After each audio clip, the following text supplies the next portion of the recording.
देखिए, air dryer जो होता है, रेफ्रिजरेटर ड्रायर या फिर ऑटो ड्रेन से रिलेटेड कोई भी चीज़ें होती हैं, उसमें सबसे ज़्यादा आता है लाइन चॉकिंग की प्रॉब्लम।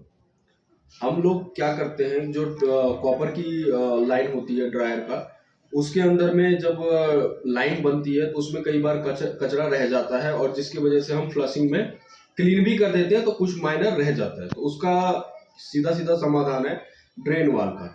मॉइस्चर रोकने का भी ड्रेन वाल का काम है, मॉइस्चर रिलीज करता है, पानी रिलीज करता है, सारा कुछ ये ऑटो ड्रेन का ही काम होता है।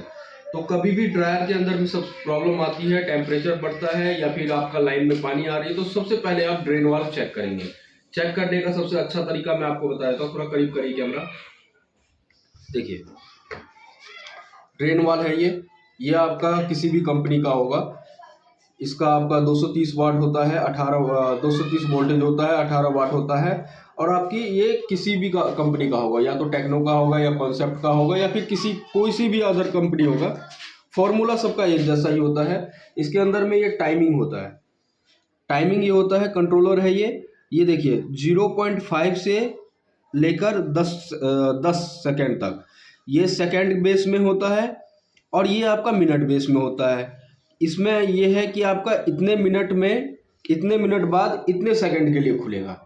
तो ये है सबसे मेन। ये इसकी इलेक्ट्रिसिटी सप्लाई जाती है यहाँ से, हम यहाँ से ओपन करके इसको लगाएंगे।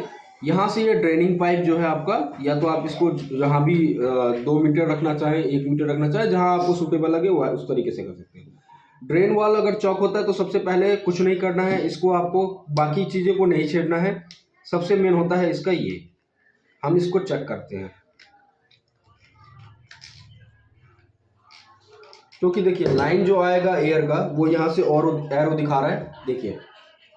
तो इसके अंदर में हम सबसे पहले जो एयर सप्लाई करते हैं, तो एयर सप्लाई करने के बाद जो है ये सबसे मेन काम यही करता है। ये आपका कंट्रोलर है इसका, ठीक है, कॉइल जिसे बोलते हैं। कॉइल ऑपरेशन देता है, उसके बाद ये आगे मॉइस्चर रिलीज करता है। तो उससे पहले हम क्या करेंगे, इसको क्लीन करेंगे।